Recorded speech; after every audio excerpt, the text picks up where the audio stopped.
में ऐसा है कि अंतर्राज्यीय जो ट्रांसलोकेशन है पहला गांधी सागर में आज एक नया इतिहास रचा गया है।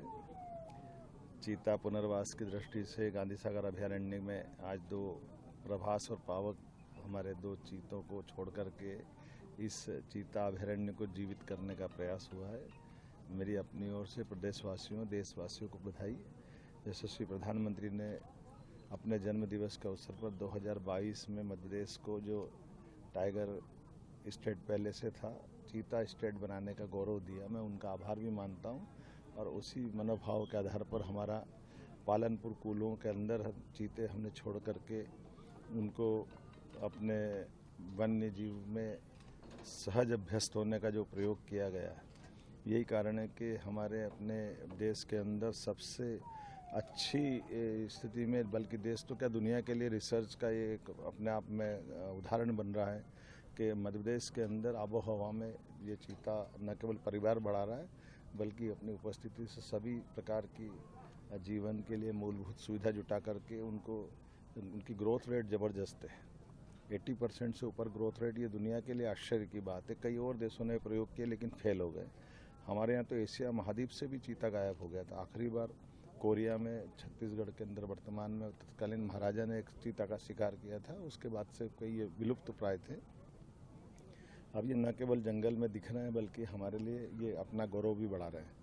मध्य प्रदेश स्टेट अब चीता स्टेट भी हुआ है। वन्य प्राणी की दशा में हमारी सरकार ने बहुत काम किया। माननीय प्रधानमंत्री जी का आशीर्वाद है। ये क्षेत्र इससे हमारा नीमच मंदसौर, न केवल नीमच मंदसौर बल्कि प्रदेश के अंदर दुनिया भर से वन्य प्रेमी, वन्यजीव प्रेमी आकर के हमारे अपने स्टेट का गौरव भी बढ़ा सकेंगे और अपनी आंखों से दीदार कर सकेंगे। ऐसी एक प्रजाति जो कई सौ साल पहले गायब हुई है, उसको दोबारा देख करके पुनर्जीवित करने का जो प्रयास है, पुनर्स्थापित करने का प्रयास है। मेरी अपनी ओर से वन्य प्राणियों को भी बधाई और हमारे विभाग के फॉरेस्ट डिपार्टमेंट को भी बधाई। और ख़ास करके ये हमारा गांधी सागर का जो अंचल है, ये प्राकृतिक रूप से बहुत सौंदर्य वाला है। अद्भुत जल राशि है, अद्भुत प्रकार की सब परमात्मा ने की कृपा दी है। ऐसे मालवा का गौरव बढ़ाने के लिए इस टाइगर अभयारण्य की तरह ये चीता अभयारण्य भी बहुत अच्छा आगे जाकर के कई लोगों को रोजगार का अवसर उपलब्ध कराएगा। यहाँ बड़े पैमाने पर भविष्य की संभावनाओं को लेकर के हम बहुत सारे प्रकार के काम करेंगे। खास करके एयर कनेक्टिविटी की दिशा में भी, सड़क कनेक्टिविटी की दिशा में भी टूरिज्म की अलग अलग प्रकार के संस्थान खोलते हुए भविष्य में रोजगार की बड़ी संभावना का ये केंद्र बने। ये मैं आज की अवसर पर इनको शुभकामना भी देता हूँ और सरकार समेकित रूप से सभी विभागों को जोड़ते हुए, वैसे मंदसौर का क्षेत्र ये हमारे औषधि पौधों के लिए, हमारी सभी प्रकार की फसलों के लिए और गौरवशाली अतीत को लिए वह क्षेत्र है जिसमें शक और हुणों के टाइम के शासकों ने उनको परास्त करके अपनी विजय पताका फहराई है। यशोधर्म का क्षेत्र है, विक्रमादित्य का क्षेत्र है और हमारे लिए गौरवशाली पक्ष है कि पुनः ये अपना गौरव पा रहा है। मेरी अपनी ओर से बधाई। 8 और नए चीते लाने की सब तैयारी भविष्य। बोत्सवाना से हमने अपनी जो हमारा मूल प्रोजेक्ट था कि हम धीरे धीरे करके अपनी संख्या बढ़ाएंगे।